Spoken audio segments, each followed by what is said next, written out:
नमस्ते। मैं डॉक्टर संपतराम रैगर से आचार्य राजनीति विज्ञान SRP गवर्नमेंट कॉलेज बांदीकुई। प्रिय विद्यार्थियों, आज हम संयुक्त राष्ट्र संघ का अंग आर्थिक एवं सामाजिक परिषद के बारे में जानकारी करेंगे। ये विषय BA पार्ट सेकंड के प्रश्न पत्र सेकंड के अंतर्गत आता है। आर्थिक एवं सामाजिक परिषद इस धारणा पर आधारित है। ये इस बात को इंगित करती है कि अंतर्राष्ट्रीय शांति केवल राजनीतिक विवादों के समाधान पर ही निर्भर नहीं करती, परंतु अंतर्राष्ट्रीय आर्थिक, सामाजिक और उनसे संबंधित अन्य समस्याओं के संबंध में उचित और प्रभावपूर्ण कार्रवाई पर भी निर्भर करती है। इसका अर्थ ये होता है कि अगर हम प्रभावशाली कार्रवाई नहीं करेंगे या अंतर्राष्ट्रीय आर्थिक सामाजिक संबंधित मुद्दों की समस्याओं का संबंध प्रभावपूर्ण ढंग से नहीं करेंगे तो आर्थिक शांति स्थापित नहीं होगी।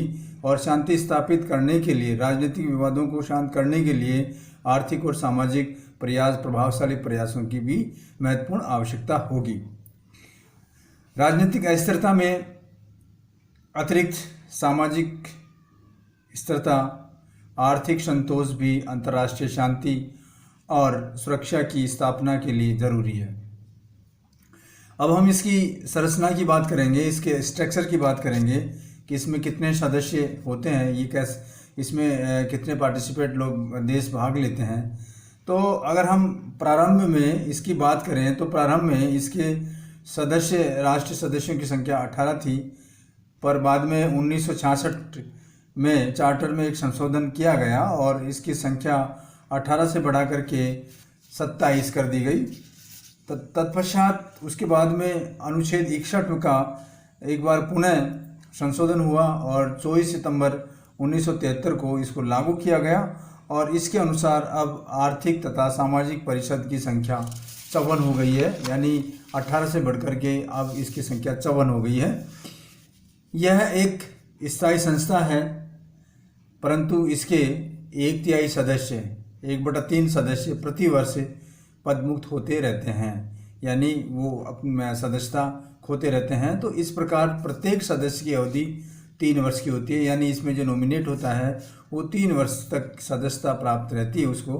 परंतु अवकाश ग्रहण करने वाला सदस्य तुरंत पुनः निर्वाचित हो सकता है। ये छूट दी गई है। अगर उसका कार्यकाल समाप्त हो गया है तो और उसके बाद में अगर वो पुनः सदस्य बनता है तो वो पुनः सदस्य बन सकता है। इसमें कहीं कोई रुकावट नहीं है।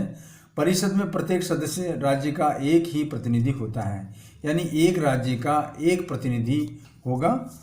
और इसके साथ ही आर्थिक तथा सामाजिक परिषद के लिए कोई स्थायी सदस्यता का उपबंध नहीं है, तथापि व्यवहार में तथाकथित 5 बड़े सदस्य निर्वाचित हो जाते हैं।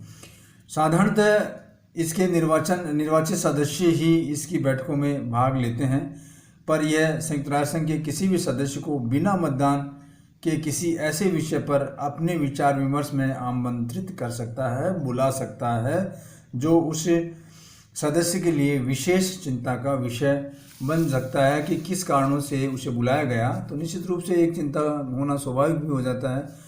अब हम बात करते हैं मतदान प्रक्रिया की कि किस प्रकार से मतदान प्रक्रिया होती है। इस संस्था में यानी आर्थिक एवं सामाजिक परिषद के प्रत्येक सदस्य को केवल एक मत देने का अधिकार होता है। एक सदस्य और एक मत, यह इसका अर्थ होता है। अर्थात संयुक्त राष्ट्र संघ के प्रत्येक अंग की भली भांति आर्थिक एवं सामाजिक परिषद प्रत्येक निर्वाचित राज्य का एक सदस्य बैठक में भाग ले सकता है। इसमें निर्णय उपस्थित एवं मतदान में भाग लेने वाले सदस्यों के साधारण बहुमत द्वारा लिए जाते हैं। परिषद जब किसी विशेष राज्य के लिए विषय पर विचार विनिमय करने बैठती है तो वह उस राज्य के प्रतिनिधि को आमंत्रित करती है, बुलाती है, किंतु ऐसे आमंत्रित प्रतिनिधि को मत देने का अधिकार नहीं है। वो आकर के बैठ सकती है, उसको बुलाते हैं, पर वो मतदान नहीं दे सकती है, वो मतदान देने का अधिकारी नहीं है। महासभा की भांति 1 साल के लिए सदस्य राज्यों में से एक ही सदस्य इसका सभापति निर्वाचित होता है। जो सदस्य राष्ट्र हैं उनमें से एक सदस्य को इसका सभापति नियुक्त किया जाता है। अब हम बात करते हैं इसके सत्र की बात करते हैं तो आर्थिक और सामाजिक परिषद हर साल 5 सप्ताह का एक महत्वपूर्ण सत्र आयोजित करती है, यानी 5 सप्ताह का एक महत्वपूर्ण सत्र आयोजित करेगी। इन सत्रों को बारी बारी से न्यूयॉर्क और जनेवा में आयोजित किया जाता है और इसके अतिरिक्त यह न्यूयॉर्क में 2 संगठनात्मक सत्रों का भी आयोजन करती है।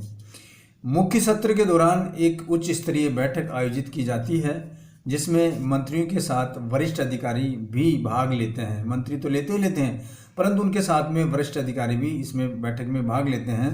इस बैठक में महत्वपूर्ण आर्थिक सामाजिक मुद्दों पर चर्चा की जाती है और आर्थिक तथा सामाजिक परिषद पूरे वर्ष के दौरान चलने वाले कार्य उसकी सहायक संस्था जैसे आयोगों और समितियों द्वारा किया जाता है, जो नियमित अंतराल पर अपनी बैठकें आयोजित करने के साथ अपनी कार्रवाइयों के संबंध में परिषद को जानकारी देती रहती हैं। अब हम बात करते हैं इसके कार्य और शक्तियों की, क्या कार्य करती है और इसके पास में क्या क्या शक्तियां हैं। चार्टर के अनुसार आर्थिक तथा सामाजिक परिषद के निम्नलिखित कार्य बताए गए हैं या उसके पास में शक्तियां बताई गई हैं।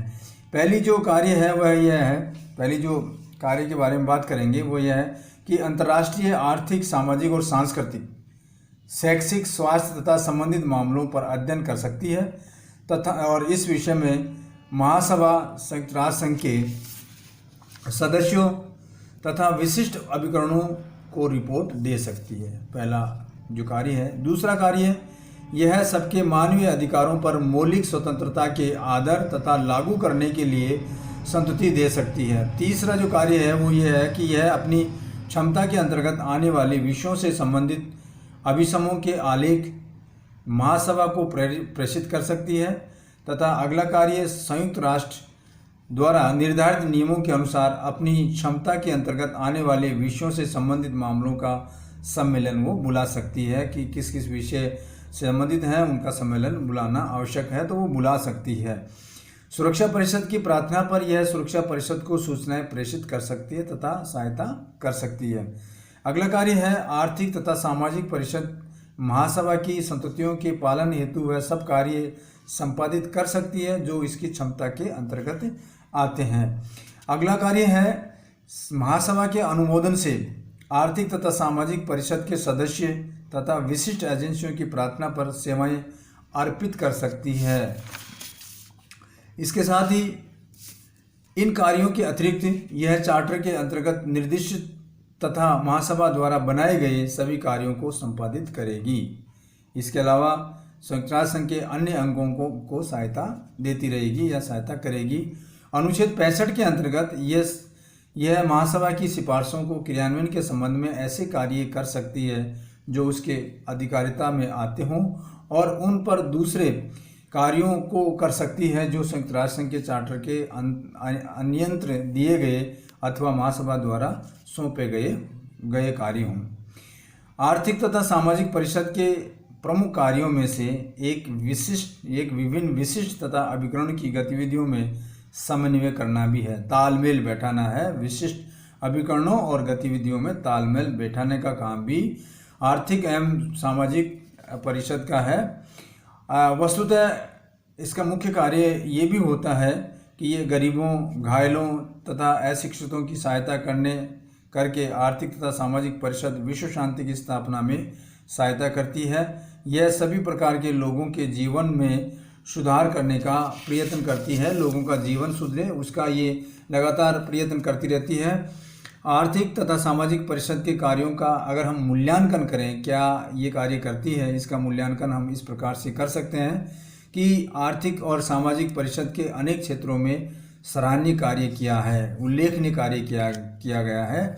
विशेषतः इसके तथा विशिष्ट समितियों के तत्वाधान में एशिया, अफ्रीका और लैटिन अमेरिका के पिछड़े हुए देशों में दी गई तकनीकी सहायता तथा मानवीय अधिकारों की घोषणा इसकी प्रमुख सफलता मानी जाती है। यह संस्था संयुक्त राष्ट्र संघ को राष्ट्र संघ की तुलना में अधिक व्यापक जन कल्याणकारी संस्था बना देती है। ऐसे कार्य करने से ये इसमें व्यापकता आती है और जन कल्याणकारी संस्था के रूप में इसकी पहचान होती है। शरणार्थियों, राज्य विहीन व्यक्तियों, ट्रेड यूनियनों के अधिकारों, दास्ता तथा बेगार जैसे समाज विरोधी कार्रवाइयों पर परिषद का सतत विचार विमर्श होता रहता है। इन पे वो लगातार विचार विमर्श करती रहती है। परिषद के अपने एक प्रस्ताव द्वारा किसी भी राष्ट्र, नस्ली तथा धार्मिक समुदाय को पूर्णतः समाप्त करने के प्रयासों को अवैध घोषित करती है। ये भी इसका एक कार्य मूल्यांकन है। इसके साथ ही आर्थिक एवं प्रावैधिक सहायता का तथा योजनाओं के पिछड़े हुए राष्ट्रों के विकास में इस परिषद का उद्देश्य है कि वो पिछड़े हुए नहीं होने चाहिए, उनकी सहायता की जाती है। आर्थिक दृष्टिकोण के अभावग्रस्त जातियों, समुदायों और सामाजिक स्तर के इसको ऊपर उठाना इसका मुख्य रूप से कार्य है। ये मूल्यांकन में देखने को पाया गया है। परिषद के द्वारा अर्धविकसित राष्ट्रों को विशेषज्ञों का सहयोग दिया जाता है। साथ ही उन्हें यंत्रों, उपकरणों आदि आवश्यक वस्तुओं को खरीदने के लिए आर्थिक सहयोग उपलब्ध कराया जाता है। ये इस संस्था का मुख्य कार्य है। आर्थिक तथा सामाजिक परिषद के आधुनिक पद्धतियों के उत्पादन बढ़ाने में सहयोग, गरीबी निवारण में सहयोग देती है। यह आवश्यक उपकरण, यंत्रों, मशीनों, भवनों, सड़कों, बंदरगाहों के उपबंध कराकर व्यापार, उद्योग तथा कृषि की उन्नति में सहयोग देने का कार्य करती है, जिससे भारत सहित एशिया तथा अफ्रीका राष्ट्रों की बहुत सहयोग उसमें सहायता मिलती है, सहयोग मिलता है। अंत में अगर हम ये कहें कि आर्थिक एवं सामाजिक परिषद को ने एक विश्वव्यापी कल्याणकारी परिषद के रूप में कार्य किया है, निस्संदेह इसमें कोई दो राय नहीं है। और इसने विश्व को अभाव, दरिद्रता, रोग और निरक्षरता से मुक्ति दिलाने का भी प्रयास ये करती रहती है। इसके साथ ही इसने सन 1948 में मानव अधिकारों की घोषणा और 1952 के महिलाओं के उनके राजनीतिक अधिकारों से संबंधित सम्मेलन द्वारा मानव अधिकारों और मूल स्वतंत्रता के प्रति अपार जन जागृति पैदा करने का भी प्रयास ये ने किया है। इसने मानव जाति के उत्थान एवं उसके सुखी जीवन प्रदान करने की दिशा में प्रशंसनीय कार्य किया है। संयुक्त राष्ट्र बाल निधि, संयुक्त राष्ट्र शरणार्थी निधि, तकनीकी सहायता समिति, यूरोप के लिए आर्थिक आयोग, एशिया एवं सुदूरपूर्ण के लिए आर्थिक आयोग, लैटिन अमेरिका के लिए विकास के लिए विशेष निधि, सबों ने संपूर्ण विश्व की आर्थिक और सामाजिक उन्नति के लिए ये इसका महान योगदान है या इसमें बहुत बड़ा योगदान दिया है। वास्तव में अगर हम देखें तो दूसरे विश्व युद्ध की विभीषिकाओं के यानी उसकी जो बहुत बड़ी जो हालत से पीड़ित मानव जाति के अविकसित एवं नवोदित राष्ट्रों के लिए ये प्रेरणा एवं सहायता का स्रोत रही है, उनको प्रेरणा दी है और साथ साथ में उनको आर्थिक सहायता भी मदद की है। संयुक्त राष्ट्र आर्थिक एवं सामाजिक परिषद संयुक्त राष्ट्र के लिए एक कुछ सदस्य राष्ट्रों को एक समूह है।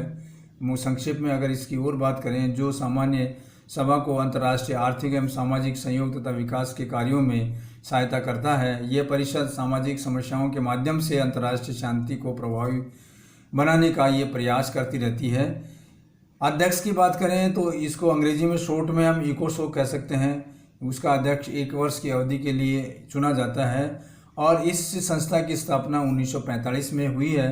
संयुक्त राष्ट्र संघ के कुछ सदस्य राष्ट्रों का एक समूह है जो सामान्य सभा को अंतर्राष्ट्रीय आर्थिक एवं सामाजिक सहयोग का विकास कार्यक्रमों को सहायता देता रहता है। यह परिषद सामाजिक समस्याओं के माध्यम से अंतर्राष्ट्रीय शांति को प्रभावी बनाने का ये प्रयास करती रहती है। वर्तमान में इसका अध्यक्ष साल्वी लेसुकस है। 1992 में आर्थिक एवं सामाजिक परिषद के अधिकारों को बढ़ाया गया है। अल्जीरिया, चीन, बेलारूस, जापान, सूडान, न्यूजीलैंड इसके सदस्य हैं।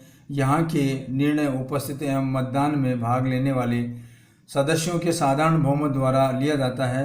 किसी विशेष राज्य के लिए विशेष विषय पर विचार करने के लिए जब परिषद की बैठक होती है या बुलाई जाती है तो वह उस राज्य के प्रतिनिधि को आमंत्रित करती है। इस बैठक विशेष में उस प्रतिनिधि को मत देने का ये पहले भी मैं बताया जा चुका हूँ कि उसको मत देने का अधिकार नहीं होता है। उसको बुला करके बैठाते हैं और बैठाने के बाद में उसको ये बात सुनाते हैं।